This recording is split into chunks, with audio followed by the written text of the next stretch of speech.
सब जगह load shedding गैर एलानिया भी हो रही है और एलानिया तौर के ऊपर टाइमिंग के हिसाब से भी लोड शेडिंग हो रही है। 2.5 घंटे जाती है, उसके अलावा मजीद किस टाइम जा रही है किस टाइम आ रही है कोई पुरसान हाल नहीं है। इस दफा हमने प्रॉपर तरीके से वो सफाई करवाने का प्रोग्राम बनाया और उस पर सफाई हो रही है। यहाँ कोई मैकेनिक मिल रहा है ना, कोई अपनी मदद आप कर रहे हैं जो करना है। पहले नाले साफ हो जाए तो ऐसी सूरत हाल कभी होएगी नहीं जिंदगी में। इनके पास प्लानिंग नाम की चीज़ ही नहीं होती है। कराची जब भी बारिश होती है तो जहमत बन जाती है लोगों के लिए। गड्ढे हैं, सारे गटरों का पानी है। पहले भी थे, गंदगी हो रही थी, अब और ज्यादा हो जाएंगे। आप नहीं देख लें, साल का ही कोई मतलब पूछने वाला नहीं है। कोई आलम है कि ना बिजली है ना पानी है। वर्ल्ड बैंक ने जो है वो 1 अरब रुपए इस सूबे की नालों की सफाई के लिए दिए हैं, लेकिन हमने देखा क्या कि उन नालों के अंदर से सफाई तो दूर की बात है, वहाँ पे हमें काम होते हुए भी सही तरीके से नजर नहीं आया। अस्सलाम वालेकुम, आप देख रहे हैं ब्रेकिंग पॉइंट पे, मोहम्मद मालिक। ये तो बड़ी थोड़ी सी बातें हैं, छोटी सी झलकियाँ हैं। मुझे याद है 80 की दहाई में जब कराची आते थे लोग पाकिस्तान के दूसरे हिस्सों से, तो लिटरली आंखें चुंधिया जाती थी।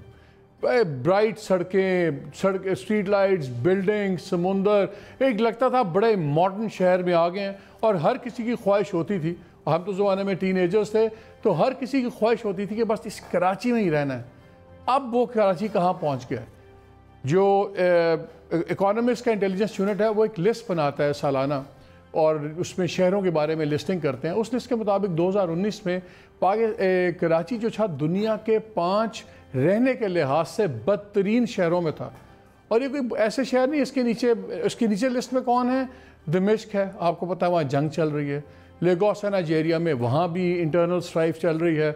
ढाका है, और आज जो लेटेस्ट उसमें डेटा आया है कि अगर दमिश्क में जंग बंद हो जाए और ये एक दो दूसरे शहरों के पॉलिटिकल मसाइल हल हो जाएं तो शायद कराची दुनिया का घटिया तरीन शहर बन जाएगा रहने के लिहाज से, फैसिलिटीज़ के लिहाज से, सिक्योरिटी और तमाम इंफ्रास्ट्रक्चर के लिहाज से। ये है कराची जो पाकिस्तान का 55% के करीब रेवेन्यू जनरेट करता है पाकिस्तान के लिए। और मोहतात अंदाज़ों के मुताबिक कराची जौन सा है वो सिंध जितनी कमाई करता है उसका 90 से 95% जो है वो कराची प्रोवाइड करता है। अब बजट बना तो कराची के नया डेवलपमेंट प्रोजेक्ट तो कुछ नहीं है, लेकिन 2 चीज़ें इस वक्त हो रही हैं। बिजली ने तबाही मचाई हुई है, लोग घरों में समझ नहीं आती क्या करें, घर के अंदर जगह नहीं है, बाहर की पनाह नहीं है, बारिशें होती हैं तो शहर डूब जाता है, हवा चलती है तो बिजली बंद हो जाती है। कराची को इस हाल में किसने पहुंचाया है, ये हम बात करना चाहते हैं। तो बात होगी कि क्या होगा आगे, लेकिन we want to know who is responsible. क्या वफाक में पीटीआई की गवर्नमेंट बैठी हुई ऐसी पॉलिसीज़ बना रही है जिससे सिंध और कराची इफेक्ट हो रहा है, या जो 12 साल से पीपल्स पार्टी की गवर्नमेंट है सिंध में उन्होंने तबाही मचाई हुई है, या जब MQM ने टेक ओवर किया कराची का 80s के अंदर और 90s तक वही रूह रवां थे, वही सब कुछ करते थे, किसने इसको गरीब की बेवा बना दिया है। इन सब चीज़ों पे बात करेंगे। मेरे साथ मौजूद है नासिर हुसैन शाह साहब, provincial minister of information Sindh, बहुत शुक्रिया। खुरम शेर जमान साहब, MPA PTI सिंध असेंबली और प्रेसिडेंट PTI कराची सिटी भी हैं। हमें प्रोग्राम के आगे जैसे हम प्रोग्रेस करेंगे हमें ज्वाइन करेंगे वसीम अख्तर साहब ऑल्सो जो मेयर ऑफ कराची हैं, और सैयद मोहन्नस अलवी CEO कराची इलेक्ट्रिक, क्योंकि हमने बिजली पे भी बात करनी है और देखना है कि क्या हो रहा है। शाह साहब मैं आपसे शुरू करूंगा, लेकिन मैं उससे पहले चाहता हूं कि ज़रा खुरम की आप बातें सुन लें जो इन्होंने आज ताज़ा तरीन आप पे बातें की हैं गवर्नमेंट पे, वहाँ से शुरू करते हैं। क्या बिलावल ने कल अपने उन सारे मिनिस्टर्स को कॉल किया जिसके अंदर शर्जील मेमन, नासिर शाह, जाम खान चोरो, सईद गनी, ये सारे वो मिनिस्टर्स हैं जो कि 12 साल से इस सूबे के अंदर इस मिनिस्ट्री के ऊपर काबिज रहे। क्या बिलावल ने कल इनको बुलाया रात को, इनसे पूछा कि मेरा शहर क्यों डूबा हुआ है, क्यों मेरे शहर के साथ ये सलूक किया जा रहा है? मेरे ख्याल से बिलावल का शहर जो है वो दुबई है, बिलावल का शहर ना तो कराची है ना तो लाड़काना है, और ये बात हमें बार बार साबित हो रही है। 20-25 दिन पहले एक प्रेस कॉन्फ्रेंस की गई थी और उस प्रेस कॉन्फ्रेंस के अंदर हमें पता चला कि वर्ल्ड बैंक ने जो है वो 1 अरब रुपए इस सूबे की नालों की सफाई के लिए दिए हैं, लेकिन हमने देखा क्या कि उन नालों के अंदर से सफाई तो दूर की बात है, वहाँ पे हमें काम होते हुए भी सही तरीके से नजर नहीं आया। आज हम बड़े अफसोस के साथ और शर्मिंदगी के साथ वर्ल्ड बैंक से डिमांड कर रहे हैं इस 1 अरब रुपए का ऑडिट भी कराए और इसके साथ साथ इसको पूरा इन्वेस्टिगेट करे कि ये पैसा गया कहाँ। 22 करोड़ रुपए जो है वो DC को मिल चुके हैं, इसके अलावा 3 करोड़ रुपए कमिश्नर कमिश्नर को मिल चुके हैं। बाकी रहे 75 करोड़ रुपए, वो अल्लाह जाने 75 करोड़ रुपए कहाँ गए। वर्ल्ड बैंक को मुराद अली शाह साहब के खिलाफ एक इंक्वायरी कॉल करनी चाहिए कि जो $8 मिलियन दिए गए हैं वो पैसा कहाँ गया है, उसका जिम्मेदार कौन है। शाह साहब 75 करोड़ का इश्यू नहीं है, कुछ 75 करोड़ तो इतना छोटा अमाउंट है कि पाकिस्तान में जब हम स्कैंडल सुनते हैं तो ये तो ऊँट के जीरे के वो वाला प्रोवर्बल जीरे के बराबर भी नहीं है। लेकिन इस इशू बड़ा सीरियस है, यहीं से शुरू करते हैं, जरा इस पर जवाब दें।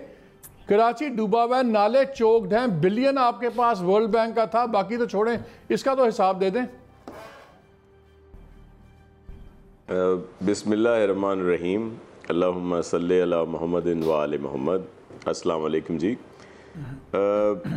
ज़ाहिर है खुर्रम शेर जमा साहब मेरे मोहतरम है, मेरे कलीग हैं, और लेकिन पीटीआई से ताल्लुक़ है तो वो तो इस तरह की बात ज़रूर करेंगे।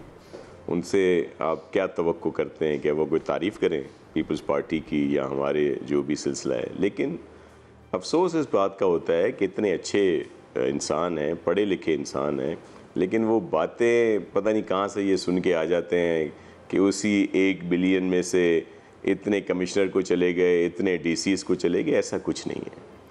इस दफ़ा प्रॉपर तौर पर काम हो रहा है। पहले हमेशा सिंध गवर्नमेंट जो है वो 50, 40, 60 करोड़ रुपए मुख्तलिफ सालों में उन्होंने KMC को दिए नालों की सफाई के लिए, और ज़ाहिर है वो काम हुआ होगा, लेकिन फिर कोई इश्यूज़ हैं जिसकी वजह से प्रॉपर वो काम नहीं हुए। इस दफ़ा वर्ल्ड बैंक के प्रोजेक्ट के तहत और फिर KMC को भी उसमें इन्वॉल्व किया गया, जो स्वीप का इदारा है उसको भी, फिर नेस्पाक को भी। इस दफ़ा जो सफाई हो रही है नालों की, वो सिर्फ इस तरह नहीं है कि कॉन्ट्रैक्ट दे दिया और फिर बाद में कह दिया कि जी ये सफाई हो गई और उनको पेमेंट हो गई।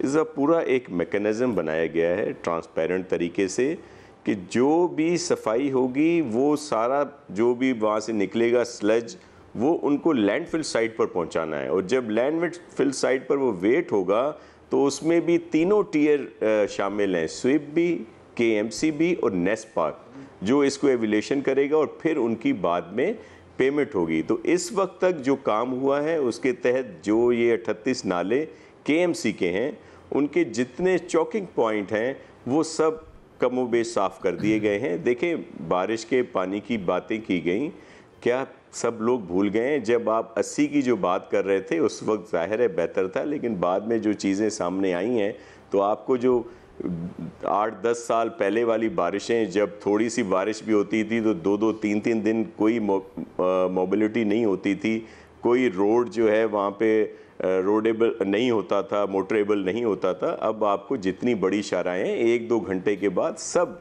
मोटरेबल हैं। कहीं पे जो इश्यूज़ आते हैं कि ज़ाहिर है बारिश भी हो रही है, फिर ट्रैफिक रुक जाता है, साइडों पे पानी, तो ट्रैफिक की वजह से ये 1-2 जगह पे हुई हैं, या नशीबी जो भी इलाके हैं वहाँ पे पानी कुछ अरसे के लिए है। और ये जो DMCs के नाले हैं उसके लिए सिंध गवर्नमेंट ने ये अलहदा पैसे दिए, जो खुर्रम शेर जमा साहब जिनकी बात कर रहे हैं, हर डिस्ट्रिक्ट के लिए अलहदा से पैसे दिए कि DMC डिप्टी कमिश्नर। शाह साहब एक बात बताएं, मेरे सामने ये लिस्ट पड़ी हुई है, मैं अभी खुर्रम के पास जाता हूँ लेकिन मेरे पास लिस्ट पड़ी हुई है जो आपने कहा नशेबी इलाके, कुरंगी इंडस्ट्रियल एरिया से ले के DHA, वहाँ से आपका बाकी क्लिफ्टन का एरिया, नर्सरी, टीपू सुल्तान, जिना टर्मिनल, नाजाबाद, north Karachi, Masroor base, Qayyumabad, Korangi expressway, कोई एरिया नहीं बचा जो नहीं डूबा हुआ। तो क्या सारा कराची नशेब में है? सर मैं अर्ज़ करूं कि इस वक्त अभी आप बताएं ना, इस वक्त जो पानी है सिर्फ नशीबी इलाकों में, बाकी सब बेहतर है। कहीं पे जहाँ पे प्याला टाइप हो जाता है या 2 तरफ से ढलवान है, वहाँ पे कहीं ये पानी ज़रूर आपको मिलेगा। अदरवाइज़ इस वक्त पानी ड्रेन आउट हो गया है। अगर नाले ओवरफ्लो करते तो ये पानी ना निकलता, ये नालों से निकला है और वो प्रॉपर जो काम है स्वीप का वो हो रहा है और अगस्त के एंड तक चलेगा। और ये खुर्रम का इस पे ले लेते हैं आपके तवस्सुत से। जी मैं एक सेकंड सिर्फ आपको अर्ज करूं, और फिर आपने DHA की बात कर ली, कुछ कैंटोनमेंट के एरियाज़ की बात कर ली, वहाँ पे हमारा इतना अमल दखल नहीं है, लेकिन उसके बावजूद हमारा शहर है, हमारी रिस्पॉन्सिबिलिटी है। मैं ख़ुद को उससे बरीउल ज़िम्मा नहीं कहता। मैंने आज भी DHA के एडमिनिस्ट्रेटर साहब से बात की और उन्हें कहा कि मिलकर इस पर काम करते हैं, कहीं पे अगर हमारी कोई ज़रूरत है सिंध गवर्नमेंट की, हमारे इदारों की, तो हम हाजिर हैं, क्योंकि यहाँ पे भी शहरी तो सब हमारे ही रहते हैं जो भाई बहन हैं, उनको खुरम साहब शाह साहब कह रहे हैं जी खुरम साहब से बात, खुरम साहब शाह साहब कह रहे हैं कि kindly read your documents properly before आप जंप टू द कंक्लूजन्स। ऐसे ही आपने शो डाल दिया, वो कह रहे हैं हो रहे हैं नाले, यार पूरा एक सिस्टम के तहत है, अगस्त तक हो जाएंगे, क्यों आपको इतनी फिक्र है? अच्छा सर जी, गुजारिश ये है, हो सकता है खुरम शेर ज़मान झूठ बोल रहा हो, हम टीवी की कल बारिश के बाद से 3 घंटों की जो हेडलाइंस है वो इनको दिखा दीजिए, किसी और टीवी चैनल के दिखा दीजिए, हो सकता है मैं झूठ बोल रहा हूँ, सोशल मीडिया पे जो कुछ चलता रहा वो दिखा दीजिए। लोगों के घरों के जो फर्स्ट फ्लोर हैं, ग्राउंड फ्लोर के, वो उनके बिस्तर जो हैं वो तैर रहे हैं। नर्सरी पे तो आज से पहले कभी मार्केट नहीं डूबी, फर्नीचर मार्केट डूब गई है। देखिए मालिक साहब, असल में बात ये नहीं है कि क्या हुआ है, हम तो ये कह रहे हैं कि 12 साल से क्या हो रहा है। Approximately they have spent around 10 billion rupees in last 12 years on the cleaning of storm drain. 12 साल में 10 अरब रुपए खर्च कर चुके हैं सफाई के ऊपर। उसके अलावा हालत यह है कि वर्ल्ड बैंक इनको 1 अरब रुपए दे रहा है ग्रांट के, खुदा के लिए अपने नाले साफ कर लो। इन नालों में कचरा जाता कैसे है? मालिक साहब 12 साल से तो ये इक़्तिदार के अंदर है ना, मैं तो नहीं हूँ, मैं तो अपोजिशन के अंदर बैठा हूँ। मेरा तो काम, मेरी जिम्मेदारी यही है कि मैं सर हाईलाइट करूँ और बताता रहूँ। तो ये पैसा जा रहा कहाँ पे है? अगर मैं कहता हूँ करप्शन हो रही है, ये कहते नहीं, तो अगर पैसा लग रहा है तो क्या वो पैसा क्या स्टॉर्म ड्रेन के अंदर फेंका जा रहा है? उधर कचरा कौन फेंकता है? आपकी DMCs कचरा फेंकती हैं उसके अंदर। ये इतना ज़बरदस्त निज़ाम है ना मालिक साहब करप्शन का, कि आप शायद कोशिश भी करें पकड़ने की तो पकड़ नहीं सकेंगे। तो मेरा ये सवाल है कि इस मुल्क के, इस सूबे के अंदर हमारा निज़ाम ठीक कब होगा? हम कब तक रोते रहेंगे सर? बारिशें होती हैं, अल्लाह की रहमत है, हम माथे रगड़ देते हैं, इतनी गर्मी, या अल्लाह बारिश दे दे, वज़ू करने के लिए भी पानी गर्म निकल रहा है, अल्लाह की रहमत बरसी, वो जहमत में तब्दील हो गई, शुक्रिया पाकिस्तान पीपल्स पार्टी। ये इन्हीं वजूहत के बिना पे क्या इक़्तिदार के अंदर आते हैं? देखें, मैं आप पे तनकीद नहीं कर रहा हूँ, मैं आपसे गुजारिश कर रहा हूँ सर कि ये अल्लाह ताला ने जो आपको इज़्ज़त दी है, इसको संभालें, इसको संवारें, लोग खुश हों आपसे, लोगों की खिदमत करें। लोगों के पास पीने के बूंद बूंद के तरस के पानी नहीं है। मालिक साहब, आज से 2 दिन पहले एक प्रेस कॉन्फ्रेंस मैंने की थी, जिसमें मैंने बताया कि तकरीबन 33 अरब रुपए के जो हैं RO प्लांट्स लगे हैं पूरे सूबे के अंदर, सारे के सारे बंद पड़े। जरदारी साहब ने जो RO प्लांट की इनॉग्रेशन की थी, थर में एशिया का सबसे बड़ा प्लांट, वो एशिया का सबसे बड़े वाटर फ्रॉड के अंदर तब्दील हो गया, वो भी बंद पड़ा हुआ है। They spend billions on these RO plants. इसकी मेंटेनेंस पे 2018 में जो है इन्होंने CM साहब ने निकाले पैसे, बोला चलाओ सबको, सब बंद पड़े। कितना खामोश रहा है मुझे बताएं। मैं आपसे बताऊं मालिक साहब, मैं बड़ा बोल नहीं बोल रहा हूँ, मैं हर 1 घंटे के बाद रोज़ाना 12 घंटे तक इनकी जो है ना, क्या अल्फाज में इस्तेमाल करूं, इनकी गलतियों के ऊपर मैं प्रेस कॉन्फ्रेंस कर सकता हूं। इतनी चीज़ें हैं कि मुझे ढूंढना पड़ता है मैं किसके ऊपर बात करूं, जिसमें सबसे ज़्यादा परेशानी है। मेरा सूबा है, सूबे से मैंने वोट लिया है, मैं जब तक अपोजिशन के अंदर हूँ, ये मेरी जिम्मेदारी है कि मैं चीज़ों को हाईलाइट करूँ। मैं तो अपनी नैब पे भी तनकीद कर रहा हूँ, उनको भी मैंने नहीं छोड़ा है कि क्यों खामोश बैठे हैं, क्यों नहीं नैब इंक्वायरी कर रही है, इतनी सारी इरेगुलरिटीज़ हैं। मतलब हाउ शेमफुल कि 1 अरब रुपए जो वर्ल्ड बैंक ने दिए हैं उसके ऊपर भी काम नहीं हो रहा है। मालिक साहब मुझे एक बात बताएं, 1 अरब रुपए में तो मेरे ख्याल से 2 या 3 नए नाले बन जाएं सर, नए नाले बन जाएं। शाह साहब, अब तक हम इन नालों के ऊपर पैसे खर्च करते हैं, मैं खुद आता हूं। शाह साहब तो होगी सर। शाह साहब 2-3 बातों में तो बड़ा वजन है। बात यह है कि जब बिलियंस के, आपने सही बात कहते हैं, वाटर फिल्टर प्लांट्स लगाए और वो पब्लिक में आया है, उस पर खबरें छपी हैं, बार बार प्रोग्राम्स हुए हैं, तो इस हकीकत से आप इनकार नहीं कर सकते कि वो सारा निज़ाम तबाह हुआ हुआ है। कौन जवाब दे? और आपके पास तो लग्जरी भी नहीं है। PTI जो वफाक के अंदर जो तमाशे चल रहे हैं, लेकिन ये कभी कह देते हैं पीपल्स पार्टी ने किया, कभी कह दिया PMLN ने किया, और बहुत जगह पे किया भी होता है। ये लग्जरी तो आपके पास नहीं है। 12 साल से आप इक़्तिदार में बैठे हुए। मैं आपके बजट के फिगर देख रहा था, ये डॉन और सुबह चल रहा था जी। आपका जिसमें सिंध का बजट आया है, उसमें 80% जो पैसा है वो हुकूमत के अपने खर्चे पे लग रहा है। अगर इतनी बड़ी हुकूमत है आपकी, इतने अफसरान हैं, इतने लोग हैं, और अरबों रुपए के हिसाब से खर्च अवाम दे रही है इस हुकूमत को कायम करने के लिए, और वो हुकूमत पानी नहीं दे पा रही, वो नाला साफ़ नहीं कर पा रही, वो बिजली नहीं उनको कराची इलेक्ट्रिक से दिलवा देती, तो फिर जवाब क्या रहता है ऐसी हुकूमत का? सर मैं आपको अर्ज़ करूं कि ये जो आप बजट की फिगर्स बता रहे हैं कि गवर्नमेंट के खर्चे, ऐसा नहीं है। ये वो तनख्वाहें हैं जो तनख्वाहों की मद में जाते हैं, जिसमें बहुत सारे लोग हैं, एजुकेशन है, हेल्थ है या दीगर बहुत सारे डिपार्टमेंट होते हैं और गवर्नमेंट ने तो अपने अखराजात कम किए हैं। डेवलपमेंट की जो बात शाह साहब एक सेकंड, शाह साहब सॉरी शाह साहब एक सेकंड काइंडली, मैं नहीं चाहता था बहस हो, लेकिन मैं आप ही के फिगर पढ़ रहा हूँ। आपकी हुकूमत के ऑपरेशनल एक्सपेंस जो से थे उसमें 65% इंक्रीज हुआ है, 65% इजाफा हुआ है आपके बजट डॉक्यूमेंट्स के मुताबिक। हम अभी ये सैलरी वगैरह से अलहदा हैं, तो हुकूमत के खर्चे कम नहीं हुए, हुकूमत के खर्चे तो पहले से बहुत ज़्यादा बढ़ गए हैं। नहीं सर, मेरे ख्याल में जो आप डॉक्यूमेंट पढ़ रहे हैं मे बी उसमें कोई मिस प्रिंट हो, मैं आपको भिजवा दूंगा। हुकूमत के खर्चे 65% बिल्कुल नहीं बढ़े और मैं इस पर आपके साथ डिबेट करने के लिए तैयार हूँ, क्योंकि इस वक्त मेरे पास डॉक्यूमेंट्स नहीं हैं। मैं आपके व्हाट्सएप है मेरे पास, मैं उस पर आपको ये भेज दूँगा। ऐसा सिलसिला नहीं है। दीगर जो आपने बात की तो यहाँ पे बहुत सारे काम हुए हैं। RO प्लांट जिनकी बात की जाती है उनको सुप्रीम कोर्ट, हमारे जिनको अभी खुर्रम शेर-जमां अपनी नैब कह रहे थे, वो इनकी नैब ने और जो वाटर कमीशन बना था उन्होंने उनको सर्टिफिकेट दिया है कि ये 60-70% फाल हैं, चल रहे हैं और बहुत अच्छा प्रोजेक्ट है। कुछ जगह पर इशू ज़रूर आए और वो जो अफादियत थी RO प्लांट्स की, उनको ख़त्म करने के लिए इस तरह की प्रोपोगंडा मुहिम चलाई गई, क्योंकि ये मोस्टली थर में लगे थे जहाँ पे लोगों की सबसे बड़ी ज़रूरत जो है वो पीने का पानी है, सबसे बड़ी वो नेमत इसको समझते हैं।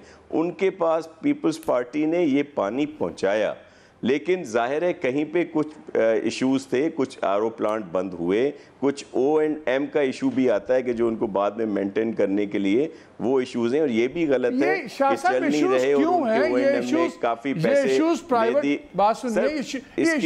सुन लीजिए मेरा सवाल सुन लीजिए, टोटली विद ड्यू रिस्पेक्ट, ये इश्यूज को इश्यूज नहीं हैं। जब आप एक प्रोजेक्ट कंसीव करते हैं तो उसकी एक पूरी प्लानिंग होती है कि वाटर फिल्ट्रेशन प्लांट लगेगा, इस तरह मेंटेनेंस होगी, इस तरह उसका खर्चा होगा। ये कोई इश्यूज नहीं है, दुनिया में नहीं है ये इश्यूज, सिर्फ हमारे मुल्क में इश्यूज हैं। ये इश्यूज हैं क्यों? देखें हमारे जी मैं इसलिए आपको अर्ज कर रहा हूँ कि हमारे मुल्क में बहुत सारे इश्यूज हैं। करप्शन इशू है असल में, पे बहुत कम होती है। अगर आपके लोग फिल्टर्स के पैसे खा लेंगे, अगर लोग आपके माल उसमें बनाएंगे, इशू करप्शन है। जी जो लोग उसमें इस तरह की गलत काम करते हैं उनको मुकम्मल सज़ा मिलनी चाहिए। हमने कभी इस बात से नहीं रोका कि किसी पर एक्शन ना हो। इस तरह के ब्लैक शीप, इस तरह के जो भी लोग हैं, वो जो भी हो उन पर एक्शन होना चाहिए और हम उसमें साथ हैं। हम तो चाहते हैं खुर्रम शेर-जमां साहब, इनकी पार्टी, दीगर लोग आएँ, हमें बताएं, बेहतरी की तरफ बताएं। सर कैसे एक्शन कैसे होगा? मंजूर काका से लेके हर बंदा बाहर चला जाता है। तनकीद बराए तामीर, सर ये बहुत सारी इस तरह की चीज़ें आ चुकी हैं ना, उन पर बहुत राई के पहाड़ बना दिए गए। फिर बाद में जो भी निकला, और जो लोग मुलविस हैं, मैं किसी को डिफेंड नहीं कर रहा, जो लोग हैं मुझ समेत सबकी इंक्वायरी भी हो, हम एहतसाब के लिए हाजिर हैं। लेकिन सिर्फ ये ना हो कि सिर्फ कैरेक्टर एसेसिनेशन ना हो कि सिर्फ बात बनाई जाए, मीडिया पे आ जाए और फिर वो खोदा पहाड़ निकला चूहा वाली बात, या वो भी ना निकले, अरबों रुपए की मनी लॉन्ड्रिंग के अकाउंट हों, फिर केस सिर्फ 3 करोड़ का बना दिया जाए, वो भी हो जाए कि जी ये गन्ने के पैसे थे। इस तरह की बहुत सारी चीज़ें मालिक साहब यहाँ पे हुई हैं। आसिम साहब का केस आपको याद होगा, वो पता नहीं कितने उनके लिए लगा दिए गए। आपको किसी मिनिस्टर के लिए याद होगा, कह दिया गया जी उसकी बेसमेंट से 2 अरब रुपए निकल आए। वो 2 अरब कहाँ हैं? किसी कश्ती में 5 अरब रुपए निकल आए, वो 5 अरब कहाँ हैं? जिसने पकड़े थे क्या वो उसका हक था कि वो उसको ले जाए? मतलब ये मफरूज़े, ये इल्ज़ामात बहुत ज़्यादा हैं, लेकिन कहीं पे कोताहियाँ ज़रूर हैं, वहाँ पे बेहतर करनी चाहिए। मैं आपको अर्ज़ करूँ कि ये जो पानी का इशू कराची में दीगर, आप क्या भूल गए हैं जब थोड़ी सी बारिश भी होती थी, क्लिफ्टन 3 तलवार यहाँ डूब जाता था, गाड़ियाँ 2-2 3-3 दिन नहीं चलती थी। हम क्या कराची अच्छा शाह साहब जरा पूछते हैं, हमारे साथ बिल्कुल बंद हो जाता हमारे साथ था, दीगर सुन ले सर, दीगर में शाहराएं बंद हो जाती थी, अब वो मोटरेबल हैं। अब कितनी भी बारिश हो, कल 71 मिली पड़ी है MM थोड़े से अरसे में, मुख्तलिफ जगहों पे, कहीं पे 50, कहीं पे 68। तो उसके बाद आप देखें 2-3 घंटे के बाद हर जगह पे मोटरेबल थी बड़ी शाह साहब जो मैं तो इस्लामाबाद में हूँ, I have to take your word for it, या खुरम की बात मानूंगा, आप दोनों कराची में हैं, लेकिन जो मैं कैमरे की आंख से देख रहा हूँ वहां पे तो हमें सड़कों पे बहते हुए मोटरसाइकिलिस्ट भी नजर आ रहे हैं, हमें घरों में तैरते हुए तालाब में। आपको अच्छा कुछ फुटेज पुरानी चलाई जा रही है, वो जो पिछले साल की थी वो भी चलाई जा रही है। आप देखें बहुत सारा कुछ हो गया। कल सिविल इसकी जिना हॉस्पिटल की चला दी गई कि जी पूरा डूब गया। अच्छा मुझे एक से इजाजत दीजिएगा, मेरे साथ वसीम अख्तर साहब हैं, मेयर ऑफ कराची। अस्सलाम वालेकुम वसीम। जी जी बिल्कुल, वालेकुम सलाम जी। वसीम ये बताइए, सिंध गवर्नमेंट से मैं बात कर रहा था नासिर हुसैन शाह साहब से, वो कहते हैं हालात पहले से बहुत बेहतर हैं, अब सड़कें मोटरेबल हैं, 2-4 घंटे में ठीक हो जाता है, पहले यही सड़कें बंद होती थी सब कुछ। ये मुझे बताइए कि जिम्मेदार कौन है कराची की इस तबाही का? केई पे मैं तो बाद में बात करूंगा, पहले जब बारिशों का हमें बता दें। आप तो मेयर हैं, आपका मेयर का ऑफिस भी हमने डूबा हुआ देखा हुआ है। गवर्नमेंट से बात करते हैं, वो मेयर पे डाल देता है, मेयर के ऑफिस पे। आप हमें बताएं, पीटीआई जो कहती है वो दोनों पे डाल देती है। आम आदमी ख्वार हो गया, जलील हो गया। काइंडली हमें ज़रा इनलाइटन करें, ये जिम्मेदार कौन है जो सब कराची में हो रहा है? राधा जो कराची में कुछ भी नहीं हो रहा, इसका जिम्मेदार कौन है? देखें, जो कराची की सिचुएशन है वो हम सबके सामने है। एक दूसरे पे ब्लेम डाल देने से मसला हल नहीं होगा। मालिक साहब, जब से इस्लामाबाद बना है माशाल्लाह, कराची की तरफ मुड़ के किसी ने नहीं देखा, जो कोई भी हुकूमत आई हो, सिवाय मुशर्रफ साहब के ज़माने में काम हुआ है यहाँ। उसके बाद से कराची को लूटा तो ज़रूर गया है, ATM मशीन तो बनी हुई है ये, मगर इसके जो इश्यूज हैं उस पे सीरियसली किसी ने तवज्जो नहीं दी। आज बड़ा आराम से सब क्रिटिसाइज कर रहे हैं, आपका कैमरा भी दिखा रहा है पानी से भरा हुआ कराची, बिल्कुल ऐसा ही है। मगर देखें तो गलती कहाँ है? अंग्रेज ने स्टॉर्म वाटर ड्रेन्स बनाए थे कि पानी बारिश का समंदर में जाएगा, उन पे हमने इंक्रोचमेंट होने दी। माजी की बातें कर रहा हूं मैं ये। शारे फैसल पे सिविल एविएशन के पेट्रोल पंप्स बने हुए हैं स्टॉर्म वाटर ड्रेन्स पे, शॉपिंग प्लाजास बने हुए हैं, कैसे बनने दे दिए। 6 कंटोनमेंट्स हैं यहाँ, DHA है, KPT की लैंड अलग है, स्टील मिल की लैंड अलग है, पोर्ट कासिम की लैंड अलग है। कैसे चलेगा मामला? इतना डिवाइड कर दिया है आपने कराची को कि मेयर का डोमेन तो 10-12% का रह गया है। 3 अथॉरिटीज बनी हुई हैं इस शहर में, KDA, LDA, MDA। पूरे शहरों में, बड़े शहरों में 1 अथॉरिटी होती है। यहाँ डिस्ट्रिक्ट बना दिए हैं 6, डिवाइड करने के लिए, पॉलिटिकल फायदे उठाने के लिए। ये तो बड़ों को बैठ के सोचना चाहिए। 2 पोर्ट्स का सिटी है ये पैसे देता है पूरे मुल्क को। सिंध को 95% रेवेन्यू देता है। इस पे सीरियस नोट पे बैठना चाहिए, CM साहब के साथ बैठना चाहिए कि ये जो बड़े इश्यूज हैं, पानी पीने का नहीं है, यहाँ ट्रांसपोर्ट की एक बस नहीं चली है 12 सालों में, तो ये बल्दियाती KMC आपने जो बिल्डिंग दिखा दी मेरे ऑफिस की, इससे मसाइल हल नहीं होंगे। इसको सीरियस नोट पे। वसीम भाई मुझे एक बात बताएं, आपकी जो पार्टी है वो हुकूमती एलाई भी है और इत्तेहादी है, इसने क्यों नहीं ये कंडीशन बनाई अपने इत्तेहाद में रहने की कि हमारी है कि हमारी शनाख्त कराची है, आपकी प्रायोरिटी कराची होनी चाहिए, अगर कराची के मसाइल हल करेंगे तो हम आपके साथ चलेंगे, वरना हम आपके साथ नहीं चलेंगे।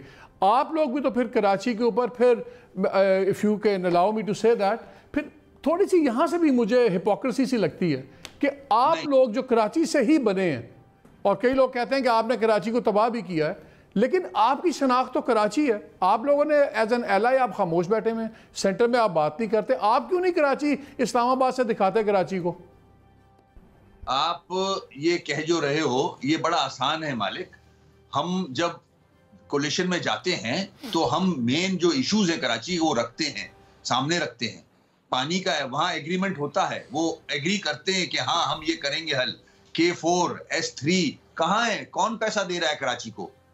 K4 का पैसा क्यों नहीं दिया जा रहा? फौरन इतना अरसा हो गया ये प्रोजेक्ट कंप्लीट होके नहीं देता। तो इसमें federal government, Sindh government, Karachi बेचारे की कोई भी गलती नहीं है। वो तो पैसे दिए जा रहा है। सारे बजट इसी शहर से बनते हैं। पेशावर में मोटरवे चलती है, बनती है, लाहौर में बनती है, 65 रुपया कराची का होता है उसके अंदर। कराची। वसीम साहब मुझे एक बात बताएं, मैं ये आपकी बात बिल्कुल ठीक है, लेकिन मैं एक सवाल बात खत्म नहीं हुई मालिक। जी कर लें। गवर्नमेंट्स को सोचना चाहिए। ये आप पार्टी पे डाल रहे हो, ये पार्टी एमक्यूएम जरूर है, मैंडेट हमारे पास है, मगर कराची को इस तरह भी देखें कि कराची पूरे मुल्क को पैसे देता है। भाई 2 पोर्ट्स हैं, इसको ठीक कर लें। बिल्कुल नहीं, हम तो कराची के बारे में फिक्रमंद हैं, लेकिन मेरा एक सवाल है। आपने बात की कि कराची का वारिस कौन है, सब तीनों पार्टीज हैं, मैं तीनों से पूछूंगा, क्योंकि जब पुराने जो बानी थे अल्ताफ हुसैन साहब, वो भी उन्होंने भी जाके लंदन में घर खरीदा, वो भी लंदन में है। सरे पैलेस अगर जरदारी साहब ने लिया, वो भी उन्होंने लंदन में ख़रीदा। नवाज शरीफ साहब की जो से अपार्टमेंट्स हैं वो भी माशाल्लाह लंदन में हैं। तो ये चीज़ें तो सब में कॉमन है कि कराची का हर किसी ने कराची से बिलियंस कमाए और जहाँ ले गए। That is a different issue. मेरा सवाल कुछ और है। जब 2 साल से आप इस इत्तेहाद में हैं वसीम भाई, और कराची के मुतालबात के ऊपर से खालिद मकबूल सिद्दीकी साहब ने रिज़ाइन भी किया, कौन से मसले हल हो गए थे जो दोबारा आप लोग जाके कैबिनेट में बैठ के? देखें, हमने फेडरल गवर्नमेंट से कराची में वो फंड्स लिए हैं जो पहले कभी मुशर्रफ के बाद नहीं मिले थे इस शहर को। हमने 3 ब्रिजेस, 2-3 बड़ी सड़कें, कराची के ट्रैफिक के इश्यूज रिजॉल्व कराए हैं। इस हुकूमत ने SIDCL के थ्रू यहाँ कराची में डेवलपमेंट शुरू कराई है। ऐसा नहीं है कि हमने फेडरल गवर्नमेंट से कुछ नहीं लिया, हमने कराची के लिए चीजें ली हैं, मगर 18वीं अमेंडमेंट के बाद फेडरल गवर्नमेंट भी बेबस है। वाटर बोर्ड में कुछ भी नहीं कर सकती फेडरल गवर्नमेंट, सिंध गवर्नमेंट को करना है। कचरे के डिस्पोजल के लिए सिंध गवर्नमेंट को करना है, ट्रांसपोर्ट के लिए सिंध गवर्नमेंट को करना है। NFC अवार्ड में हिस्सा मिलता है सिंध गवर्नमेंट को। वो पैसा सही यूटिलाइज कराची शहर में होता नहीं है। ये मेरे हाथ में नहीं है, ये सिंध गवर्नमेंट के पास है after the 18th amendment. Nasir Hussain Shah साहब, बात में वजन बहुत है, क्योंकि जब हम कराची का पॉलिटिकल लैंडस्केप देखते हैं तो हमें पीपल्स पार्टी नज़र नहीं आती। या PTI के पास सीट्स हैं प्राइमरीली, या MQM के पास हैं। आप लोग क्या सज़ा दे रहे हैं कराची के लोगों को कि उन्होंने आपके लिए वोट नहीं दिया? क्योंकि आपकी गवर्नमेंट तो रूरल एरियाज और इंटीरियर सिंध से बन के आ जाती है।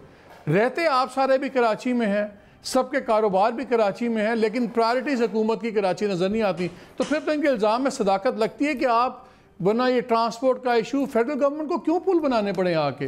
हेल्थ और इश्यूज आपके ट्रांसपोर्टेशन के क्यों इश्यूज में फेडरल गवर्नमेंट के पास जाएं? तो फिर आप लोग कराची को गुस्सोतैला बेटा समझते हैं? तो मैं तो अर्ज़ करूँगा कि वसीम अख्तर साहब मेरे मोहतरम हैं, उनसे कहें ये लिस्ट बता दें जो फेडरल गवर्नमेंट ने यहाँ पे अप्रूव किए हैं, जो ओवरहेड ब्रिज हैं, पुल हैं, या जो रोड बता रहे हैं। यहाँ पे सबसे ज़्यादा काम जो हुआ है वो सिंध गवर्नमेंट ने किया है, पाकिस्तान पीपल्स पार्टी की गवर्नमेंट ने किया है। अब जाहिर है पॉलिटिकली तौर पर वसीम भाई में भी इस बात को ना माने, हमारा चाहे यहाँ पे वोट बैंक ना हो, जिन डिस्ट्रिक्ट में हमारा एक UC का वाइस चेयरमैन भी नहीं है, वहाँ भी हमने अरबों रुपए के प्रोजेक्ट दिए हैं, जिसमें खुद वसीम भाई भी चेयरमैन साहब के साथ इफ्तिताह किए थे उन्होंने, ओवरहेड ब्रिज के और दूसरे जो दीगर जो चीज़ें थी, और बहुत सारी चीज़ें यहाँ पे बनी हैं। और मुशर्रफ साहब के ज़माने में 29 अरब रुपए ज़रूर शुरू में मिले थे, लेकिन हमारे तो इस साल के बजट में, जिसको जब पढ़ के बताया गया कि सिर्फ 3 अरब हैं, और उसके बाद में बिना पढ़े 3 अरब रुपए कह दिया गया PTI और MQM की तरफ से। बाद में फिर बहुत मेहरबानी की तो 24 अरब रुपए कह दिया। इस वक्त भी जो 74 बिलियन जो है सिर्फ बजट बुक में है। उसके अलावा ये जो कहा जाता है कि वर्ल्ड बैंक ने कोई ऐड दी है, ये वो है जब प्रायोरिटी सिंध गवर्नमेंट देती है, वो उनके साथ मुआहदे हैं जो अरबों रुपए के हैं कराची के लिए, जो पैसा सिंध गवर्नमेंट ने अदा करना है। और ये कोई हम एहसान नहीं कर रहे, हमारा फ़र्ज़ है। कराची का इतना वॉल्यूम है कि हम सबको यहाँ पे खर्च करना है। और 18वीं तरमीम कह के क्या सिंध जो फेडरल गवर्नमेंट है बरीउल ज़िम्मा हो गई? और वो यहाँ पे हाँ कहीं भी अगर वो डेवलपमेंट नहीं कराते तो हम भी नहीं कहेंगे, लेकिन अगर दीगर जगहों पर उनकी जो फेडरल आप देख लें डेवलपमेंट का जो बजट है उसमें कितने प्रोजेक्ट हैं दूसरे इलाकों के जहाँ से पाकिस्तान की मईशत चलती है, वो उनकी प्रायोरिटी नहीं है। वहाँ पे उन्होंने कोई इतने बड़े फंड नहीं दिए, वो क्यों नहीं दिए? तो मेरा कहने का मकसद है बजाय इसके कि हम आपस में लड़ें वो करें, एक दूसरे को तजावीज़ देकर आप वसीम भाई से ये पूछेंगे ये जो नालों की अब सफाई हो रही है क्या वो उसमें ऑन बोर्ड नहीं है? हम साथ मिलकर काम कर रहे हैं। और ये भी पूछें क्या ये ट्रांसपेरेंट तरीका नहीं हो रहा जो इस वक्त स्वीप के और KMC और फिर नेस्ट पार्क के ज़रिए हो रहा है या दीगर जो और चीज़ें हो रही हैं, हम तो सब मिलकर काम कर रहे हैं। ट्रांसपोर्ट की बात है, BRT, दीगर बहुत सारी चीज़ें हैं जिन पर काम हो रहा है। ये चीज़ें कुछ उसका इल्तवा का शिकार ज़रूर हैं। उसकी वजह ये है कि ये जब बनाई गई, जब इनके पूरी स्कीम बनाई गई तो हमारे लोगों की वैसी कैपेसिटी नहीं थी कि वो उसको प्रॉपर तरीके से बना सकें। इसकी मिसाल मैं इल्ज़ाम नहीं लगा रहा, ना ही आपको कोई बता रहा हूँ कि जो पेशावर की BRT का असल इशू ये कि अब वहाँ तो फरिश्तों की गवर्नमेंट थी ना, वहाँ पे तो उस वक्त भी KP में PTI की गवर्नमेंट थी, आज भी है, फेडरल में भी है। वो BRT क्यों ज़ेरे इल्तवा है? वो तो फरिश्ते हैं। हम लोग तो चले बहुत गुनाहगार हैं ना, पीपल्स पार्टी ने तो बहुत गुनाह किए हैं, वो सारे हम सब खराब हैं, लेकिन जहाँ पे अच्छे लोग हैं वो इतने देर तक क्यों चलते हैं सारे जो मैं सब्जेक्ट पे वापस आता हूँ, लेकिन हम काम कर रहा हूँ। जी शाह साहब आप तीनों हैं मेरे साथ, तो मैं इस वक्त आपका फ़ायदा उठाना चाहता हूँ।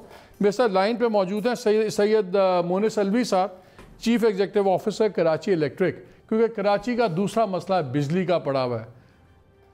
अलवी साहब बताइए क्या हो रहा है? वो फेडरल गवर्नमेंट कहती है कि मीटिंग्स के अंदर आप लोग कंसीड करते हैं, हमें गैस भी मिलती रही, हमारे पास बिजली भी हमें एक्स्ट्रा फेडरल गवर्नमेंट ने दी है, आपकी कैपेसिटी नहीं है, जो आपको ट्रांसमिशन में पैसे लगाने चाहिए थे वो आप लोगों ने नहीं लगाए।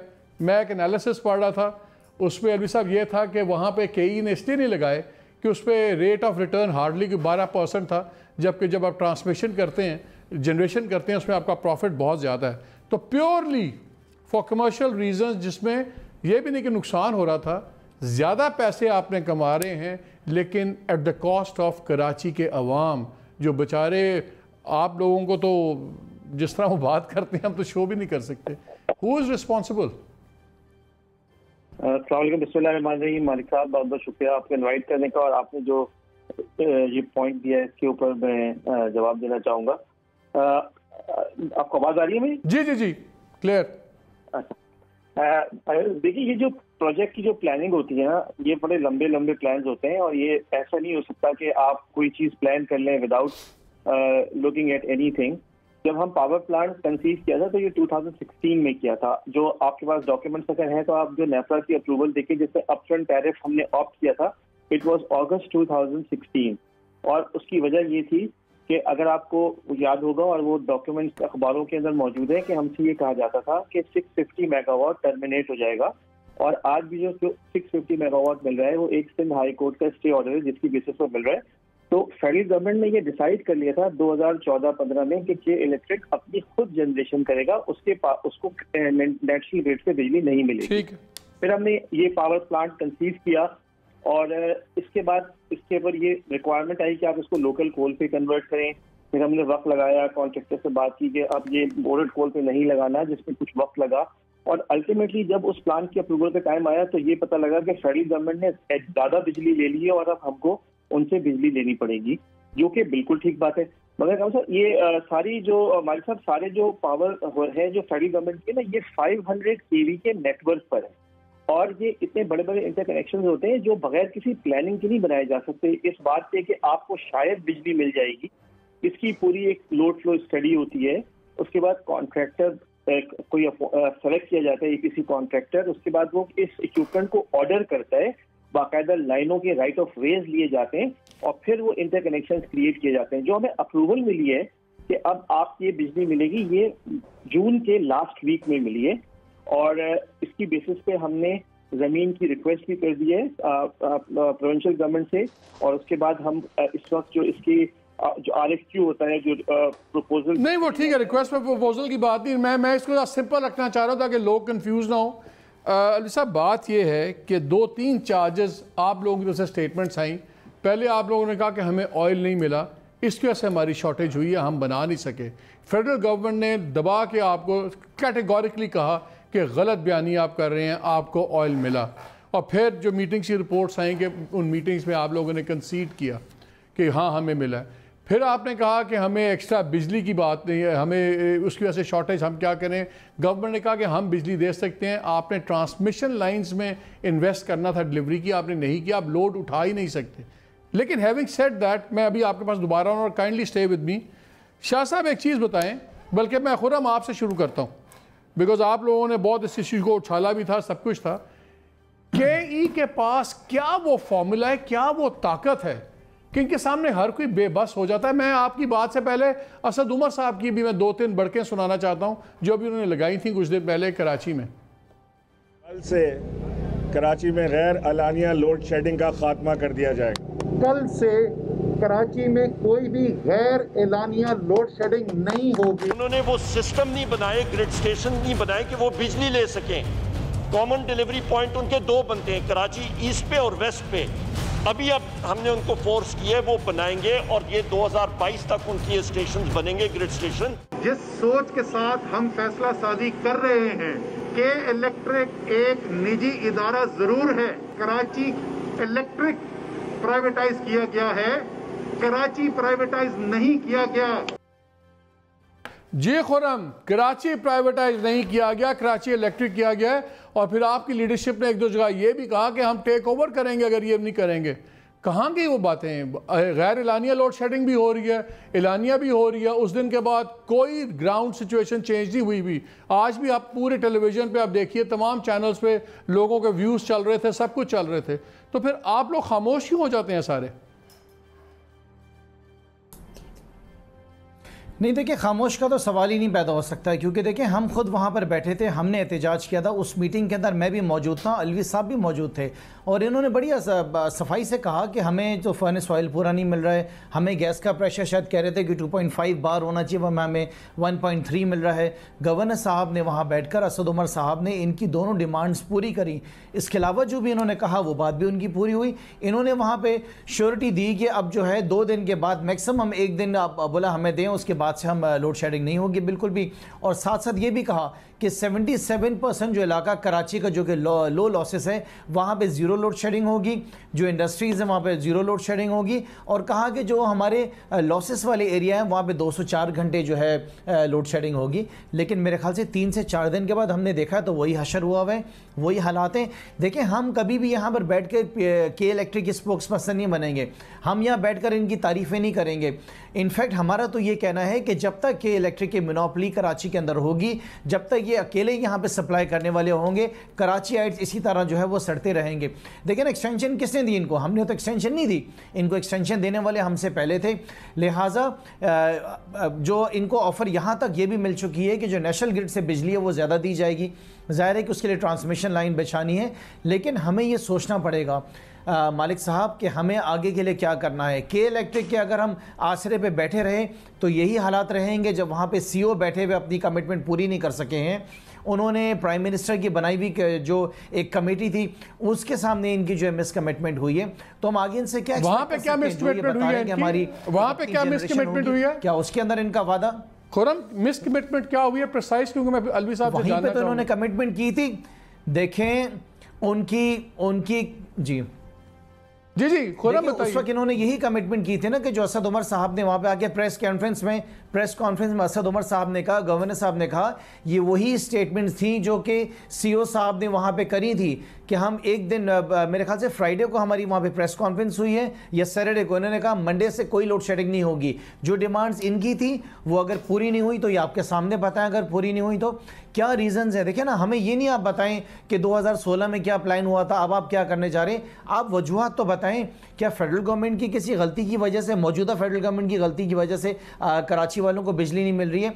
हमारी को गलती आप हमें बताएं, नहीं तो हमें ये बताएं हमें आपसे छुटकारा किस तरह हासिल करना है, कोई तो रास्ता बताएं। ठीक है, आपने कहा कि जो लॉसेस वाले एरिया हैं वहाँ पे नॉन लॉसेस एरियाज में बिजली नहीं जाएगी, वहाँ भी जा रही है। कौन सा इलाका है आप मुझे बताएं?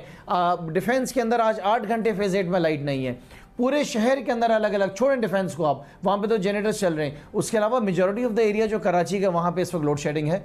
बारिश को भी माफ़ किया आपको, चलें बारिश में आपके फीडर स्ट्रिप हो गए।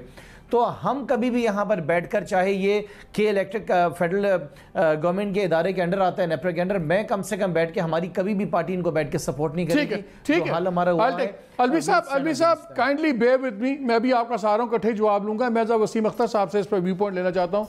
वसीम भाई, आप भी बताएं, as a mayor of Karachi और एमक्यूएम ऑल्सो, क्या केई के मसले को किस तरह देखते हैं, कौन जिम्मेदार है? बिकॉज जेन्युइनली जो तासुर आपको मिलता है केई कराची इलेक्ट्रिक के बारे में, and I don't want to be unfair to Karachi electric, लेकिन जब आप लोगों से बात करते हैं और आवाम से बात करते हैं तो लगता है कि अनटचेबल हैं, शायद एक इदारे को कोई बात नहीं कर सकता, और ओवर द ईयर्स हमने देखा भी है। आप क्या कहते हैं? मालिक, कराची के इश्यूज को किसी ने भी सिंसियरली एड्रेस नहीं किया। 15 साल से के इलेक्ट्रिक कर रही है काम। जो भी एग्रीमेंट्स हुए, एग्रीमेंट तो खैर पब्लिक भी नहीं हुआ है, जो इनका हुआ है एग्रीमेंट पता ही नहीं है किसी को। जो भी उस वक्त साहिब इख्तिदार था, उसने कराची को मद्देनजर नहीं रखा कि इसके मसले हल हों किसी तरह। उसने पता नहीं कौन सा इंटरेस्ट अपने सामने रखा है, और वही 15 साल से कंटिन्यू हो रहा है। मेरी नज़र में, मैं टेक्निकल आदमी नहीं हूँ, के इलेक्ट्रिक ने कराची से पैसे तो कमाए, मगर अपने सिस्टम, अपने इंफ्रास्ट्रक्चर को बेहतर करने के लिए, कैपेसिटी बिल्डअप करने के लिए कुछ भी नहीं किया। जो मैं समझ सका हूं, सिर्फ पैसा बनाया है और पैसा यहां से ले गए, व्हाटएवर जो भी किया। कराची से सिर्फ पैसा कमाया है इन्होंने, कराची के लोगों के मसाइल हल नहीं किए। चलेगा, अलवी साहब का ले लेते हैं इस पे। अलवी साहब, आपने बातें सुनी। जी, आप कुछ कहना चाह रहे हैं वसीम भाई? मैं कह रहा हूं, अपनी डिस्ट्रीब्यूशन, अपनी जनरेशन पे तवज्जो नहीं दी। वो पैसा जो कमाया हुआ था, वो इस इंफ्रास्ट्रक्चर को बेहतर करने में लगाया जाता, तो आज हम इन मसाइल में नहीं घिरे हुए होते। अलवी साहब, आपने सबकी बातें सुन ली है। 3 पार्टीज हैं जो दुनिया में किसी बात पे एग्री नहीं करती, कि किसी बात पे इनका इत्तेफाक नहीं होता। आप पे तीनों का इत्तेफाक है माशाल्लाह, और 3-4 स्पेसिफिक चार्जेस हैं। मैं आपको क्विकली तीन पार्टियां नहीं, सारी पार्टियां, जमात इस्लामी भी है और PMLN सारी। ये एक बड़ी अच्छी बात है कि कम से कम एक बात पे सारे लोग मुत्तफिक हैं। और आप ये कह रहे हैं कि इलेक्ट्रिक कोई बात नहीं कर सकता, हालांकि सारी बात कर रहे हैं, पर अब कोई नहीं बात हो सकती है। हम मीनिंगफुल एक्शन की बात करें। अलवी साहब, आप मुझे बताइए, लेट्स गेट दिस थिंग। आप फिर उन्होंने कहा कि आप लोगों ने कमिटमेंट करके, आपने प्राइम मिनिस्टर की कमेटी से कमिटमेंट करके आप बैक ऑफ कर गए, आपने वो की। आपकी गैस वाली बातें गलत हो गई, आपकी जितने भी कई ने बहाने ढूंढे थे वो गलत हो गए। फिर उन एरियाज़ में भी बिजली हो रही है जहाँ पे बिलिंग लोग दे रहे हैं, DHA के अंदर, ये तमाम एरियाज़ में। काइंडली टेल अस कि किस तरह ये रिजॉल्व होगा, इंस्टेड ऑफ के पासिंग द बक, कौन किस पे डाल रहा है। अब आप हमें बताएं, ये कब चीज़ें रुकेंगी, कब चीज़ें ठीक होंगी? मेरी रिक्वेस्ट बस ये है कि मुझे जवाब पूरा देने दीजिए। जी प्लीज हर बात का जवाब दे सकूं, from the statement that we made और आज तक का, और वसीम साहब की बातों का भी क्या प्रॉफिट। देखिए, पहली बात तो ये कि ये कभी बात नहीं हुई थी कि लोड शेडिंग खत्म हो जाएगी। ये बिल्कुल अब आप ये क्लैरिटी के साथ मैं कह रहा हूँ, और जो 3 पार्टियां यहाँ मौजूद हैं उनको और जो नहीं है उन सबको ये बताना चाह रहा हूँ, ये कभी भी ऐलान नहीं हुआ था कि लोड शेडिंग खत्म हो जाएगी। बात ये हुई थी कि लोड शेडिंग आप अनाउंस करेंगे और अपनी वेबसाइट पे लगाएंगे। हमने वो अपनी वेबसाइट पे भी लगाई हुई है और अनाउंस कर दी है। और जिन इलाकों में जो तकरीबन हमारे, आप समझ लीजिए 400 फीडर आउट ऑफ 1700-1800 फीडर बनते हैं, उसके ऊपर तकरीबन 8 घंटे की लोड शेडिंग हो रही है। उसका डाटा मौजूद है, वो वेबसाइट पे लगा हुआ है। तो ये बात हुई थी कि डिक्लेयर करेंगे, ये डिक्लेयर की जाएगी। दूसरी बात कि हमें फर्नेस ऑयल नहीं मिला, जिसकी वजह से लोड शेडिंग शुरू में हुई थी। इसकी नेपरा अभी इन्वेस्टिगेशन करिए, वो रिपोर्ट देंगे। शायद वो आखिर में यही बात करेंगे कि इलेक्ट्रिक के पास स्टोरेज होनी चाहिए थी, जिसका हम उनको जवाब देंगे। तो ये बात उधर से कंफर्म हो जाएगी कि फर्नेस ऑयल था या नहीं था। तो अब अभी बता दें ना अलवी साहब, अभी बता दें फर्नेस ऑयल था या नहीं था, आपके पास स्टोरेज क्यों नहीं थी? जो लोड शेडिंग हुई है, देखिए वकील साहब, ये बड़ी लंबी, फिर मैं जवाब सारे दे नहीं पाऊंगा, मुझे आप इसका जवाब, इसके बाद वापस आ जाऊंगा। सर ये की टाइम थोड़ा है, 2-3 मिनट है, आप मुझे की जवाब तो दे दें। क्या आपके पास स्टोरेज थी एज रिक्वायर्ड? अभी स्टोरेज जितनी की जरूरत थी उतनी स्टोरेज हमारे पास थी और उससे ज्यादा इन्वेंट्री रखी हुई थी जो नेपरा की डिटर्मिनेशन के अंदर रिक्वायर्ड है। हमारे पास इन्वेंट्री उस दिन ज्यादा थी। 2 जून को पीएसओ को भी ये पता था, उन्होंने जो फेडरल गवर्नमेंट को खत लिखा था उसके अंदर भी ये लिखा था कि अगर उन्हें इंपोर्ट की इजाजत नहीं मिली तो के इलेक्ट्रिक को लोड शेडिंग करनी पड़ जाएगी क्योंकि फर्नेस ऑयल की इन्वेंट्री नहीं है। उसके बाद इंपोर्ट में क्यों देर लगी, ये फेडरल गवर्नमेंट, और अभी वो मैं पहले भी एक्सप्लेन कर चुका हूँ कि वो चाहते थे कि आरएलएनजी दे दें, उन्होंने दे भी दी थी, आरएलएनजी मिल भी गई थी। फिर उसके बाद जो कड़क के अंदर प्रॉब्लम हुआ जिसकी वजह से गैस खत्म हो गई थी तो वो आरएलएनजी डाइवर्ट हुई और लोड शेडिंग करनी पड़ गई। ये फैसला था। मैं वापस इस आखिरी बात पे आ जाऊँ कि जो लोड शेडिंग कही जा रही है कि आपने उनके कहने से खिलाफ वर्जी हुई है कहने के बावजूद, जो हमने अंदर भी एक्सप्लेन किया था मीटिंग में, मैं हर थोड़ी देर के बाद सारे लोगों को ये अपडेट भेजता जा रहा हूँ व्हाट्सएप के ऊपर। खुर्रम साहब को भी भेज दूंगा क्योंकि ये कह रहे हैं कि वो नहीं हुई। इस वक्त एज वी स्पीक 250 मेगावाट सिर्फ इसलिए नहीं चल पा रहा है कि गैस प्रेशर नहीं है। एसएसडीसी से भी आप पूछ लें, उनका लाइन पैक वीक हुआ है। कोई खुदा ना खास्ता किसी की नाअहली नहीं है, मगर वो गैस नहीं पा रहे, जिससे कुरंगी साइट और हमारा जो एक कंबाइंड साइकिल पावर प्लांट है उसकी जनरेशन सीवियरली मुतासर हुई है। ये कब ठीक होगी? ये कब ठीक होगी? ये देखें ये बात मैं फिर ये कहूंगा आपको, मैं रिपीट करूंगा कि अगर आप किसी भी टेक्निकल आदमी से पूछेंगे, ये इंटरकनेक्शन जिसकी बात हो रही है ये बगैर किसी क्लैरिटी के इतने बड़े बड़े 500 केवी के नेटवर्क और ग्रिड स्टेशन जो है ना, ये बनाए नहीं जा सकते। अलवी साहब एक बात बताइए, मैंने सबसे क्लोजिंग कमेंट लेना है। एक बात बताइए, आज तक ओवर द इयर्स, ये 15 साल जो हो गए हैं, के इलेक्ट्रिक ने कितना मुनाफा कमाया है कराची से अपने ऑपरेशंस में? आपके तो डिक्लेयर्ड अकाउंट्स है ना? मैं आप बिल्कुल, मेरे वो सारे लिस्टेड अकाउंट्स हैं और वसीम साहब कह रहे हैं पैसा बाहर ले गए, अकाउंट्स में सारा कुछ डिस्क्लोजर है कि आज तक मेरे ख्याल में कोई 20-23 साल हो गए ₹1 का डिविडेंड नहीं दिया गया के इलेक्ट्रिक से।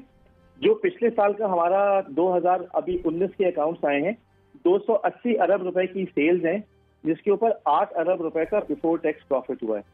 ये किसी आप आईपीपीज जो कराची में, पाकिस्तान में, लाहौर में, इस्लामाबाद में चल रहे हैं, उनके रिटर्न से आपको तो फिर इतना फिर आपने जिद क्यों लगाई हुई है कराची में चलाने की कारोबार? ये तो प्रॉफिटेबल ही नहीं नजर आ रहा आपकी किताबों के मुताबिक। इसमें तो देखें, बिल्कुल इसमें कोई शक नहीं है कि हमारी नेपरा से भी बात हो रही है, हमने उनको समझाया है। हमारे इस वक्त भी वाजिबात हैं जो अगर हम अपने ग्रॉस रिसीवेबल आपको बताएं सिर्फ फेडरल और प्रोविंशियल गवर्नमेंट से, वो कोई 240 अरब रुपए हैं।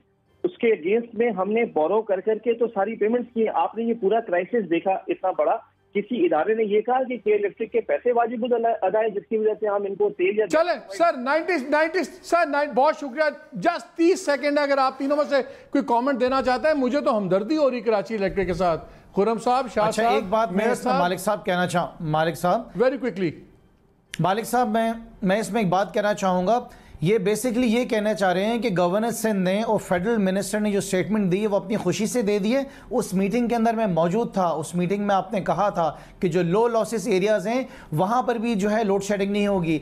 आपने जो अनाउंस लोड शेडिंग कही थी वो आपने उन एरियाज़ के लिए कही थी कि जो आपके लॉसेस वाले एरियाज़ हैं, या मत कहें जो फेडरल मिनिस्टर ने अपनी स्टेटमेंट दी है, जो गवर्नर सिंध ने दी है, ये वही स्टेटमेंट थी जो कि आपने गवर्नर हाउस की मीटिंग में कहा था कि लोड शेडिंग नहीं होगी। हाँ, अगर आज लोड शेडिंग हो रही है ड्यू टू जो आप कह रहे हैं कि 200 मेगावाट का 250 मेगावाट का प्लांट बंद है ड्यू टू सुई गैस, वो हम बिल्कुल चेक कर लेते हैं कि किस वजह से उनके फॉल्ट वसीम भाई very quickly 10 seconds closing comment क्या नहीं होगी? वसीम आपका क्लोजिंग कमेंट 10 सेकंड्स। बिल्कुल मालिक, इतने सारे मसले हैं, सिर्फ के इलेक्ट्रिक अपनी जगह, बहुत सारे इश्यूज हैं, ट्रांसपोर्ट, पीने का पानी, कचरे के अंबार, टूटी हुई सड़कें, बहुत सारे इश्यूज हैं, सिर्फ के इलेक्ट्रिक ही नहीं है। इस कराची शहर को तवज्जो की जरूरत है फेडरल गवर्नमेंट की तरफ। क्लैरिटी। शाह साहब आपका क्लोजिंग कमेंट।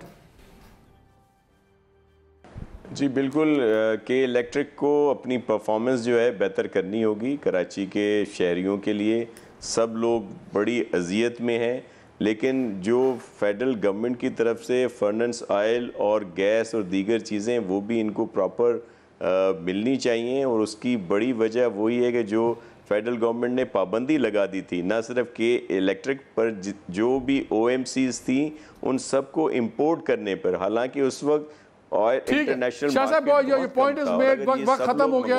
शाह साहब तमाम लोगों का बहुत शुक्रिया, अलवी साहब का बहुत शुक्रिया फॉर जॉइनिंग अस। नाज़रीन सिंपल सी बात है, सबसे बड़ा शहर है पाकिस्तान का, सबसे इंपॉर्टेंट शहर है इकनॉमिकली भी और हर लिहाज से। Karachi deserves better. वफाक को इन बड़े मसलों को हटाना पड़ेगा। सिविल एविएशन अपने नालों के ऊपर अपने पेट्रोल पंप्स नहीं बना सकता। KPT अपनी मर्जी से ये गंद बरार नहीं फैला सकता, जिसे मेयर ने पॉइंट आउट किया, पोर्ट कासिम, KPT सारा चीज़ें। सिमिलरली सिंध गवर्नमेंट इसलिए इग्नोर नहीं कर सकती कराची को, क्योंकि कराची उनने उनको MNAs या MPs की सीटें उस तरह नहीं दी जिस तरह उनको आदत है बाकी सूबे के अंदर से। इसी तरह MQM के जो मेयर हैं उनको भी ऑन ग्राउंड उन तमाम चीज़ों का करना पड़ेगा जो पास्ट में उनकी वजह से लैप्सेस हुए हैं। और असल चीज़ है वो इत्तेहादी जमात हैं गवर्नमेंट की। अगर वो चाहें तो कराची को एक बहुत बड़ी शर्त बना सकते हैं अपने अलायंस की। और जिस तरह आजकल की पॉलिटिक्स है उनका वज़न पहले से बहुत बढ़ गया है। But like I said, Karachi deserves better. शर्म की बात है हमारे लिए और तमाम लोगों के लिए जो यहाँ हुकूमतें करते रहे, यहाँ से अरबों रुपए कमाते रहे हैं, कि ये दुनिया के 5 गलीज़ तरीन और बदतरीन शहरों में शामिल होता है जो रहने के काबिल भी नहीं है। ये कराची है, हमें इस पर सोचना होगा। इजाज़त दीजिए, अल्लाह हाफ़िज़।